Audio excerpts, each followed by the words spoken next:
Maharashtra TV news, आवाज सर्वसामान्यांचा। Breaking news. DJ वाजविल्यास जप्तीसह गुन्हे दाखल करणार अपर पोलीस अधीक्षक अर्चना पाटील यांचा शांतता समितीच्या बैठकीत इशारा। पवित्र श्रीराम नवमी तसेच डॉक्टर बाबासाहेब आंबेडकर जयंतीनिमित्त माहूरच्या पोलीस ठाण्यात शांतता समितीची बैठक आयोजित करण्यात आली होती। या बैठकीत प्रमुख मार्गदर्शक म्हणून अपर पोलीस अधीक्षक अर्चना पाटील यांनी शांतता समितीचे सदस्य तसेच उपस्थित जयंती उत्सव समितीच्या कार्यकर्त्यांना डीजे वाजविल्यास डीजे जप्त करून गुन्हे दाखल करणार असल्याचा इशारा देऊन डीजे वाजवू नका असे आवाहन केले। माहूर शहरासह तालुकाभरात श्रीराम नवमीसह डॉक्टर बाबासाहेब आंबेडकर जयंती महोत्सव मोठ्या प्रमाणात साजरा होतो। ठिकठिकाणी अभिवादन मिरवणुका काढल्या जातात। बैठकीत अनेक वर्षापासून डीजे वाजवू नका असे आवाहन पोलीस विभागामार्फत करण्यात येते। तसेच शासनासह न्यायालयाचे आदेश सुद्धा आहेत, परंतु अनेक मिरवणुका डीजे वाजविला जातो। त्यामुळे श्रीमती अर्चना पाटील यांनी धार्मिक उत्सव मिरवणुकीत महिलांनी बालकांनी सहभाग घ्यावा, यासाठी कुठलेही त्रासदायक काम नको याची काळजी घेण्याचे आवाहन केले।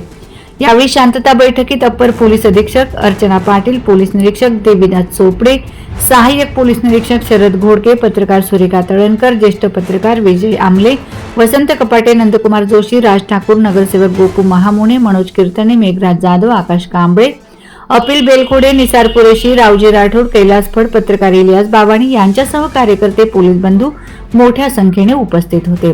वंदे महाराष्ट्र टीव्ही मीडिया प्रतिनिधी अनिल बंगाळे, नांदेड।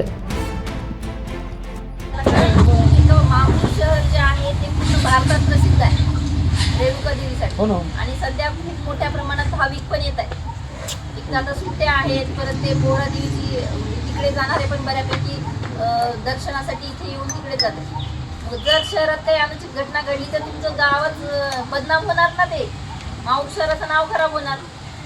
लोक दर्शनाला येणार का नाही? तिथे मोठी दंगल घडली, काहीतरी घडलं, येणार का कोणी? झाली नाही, होणार आहे, याची जबाबदारी आपली आहे, आमच्यापेक्षा तुमची आहे। कारण तुम्ही इथले नागरिक आहे, तुम्ही इथेच राहणार आहे। आम्ही काय 1 वर्ष राहतो, 2 वर्ष राहतो, जातो, येणार जाणार आम्ही 2 वर्ष। तुम्हाला इथंच राहायचं, मी इथेच राहणार, इथंच तुमचे सगळ्या फॅमिली इथेच राहणार, सगळे इथेच राहणार। तुम्हाला रोज एकमेकांसोबत संबंध ठेवायचे, रोज एकमेकांसोबत तुम्ही उठणार बसणार सगळं करणार। वंदे महाराष्ट्र टीव्ही न्यूज, आवाज सर्वसामान्यांचा। अशाच नवनवीन बातम्या पाहण्यासाठी आमच्या चॅनलला सबस्क्राईब करा, बेल आयकॉनला क्लिक करा।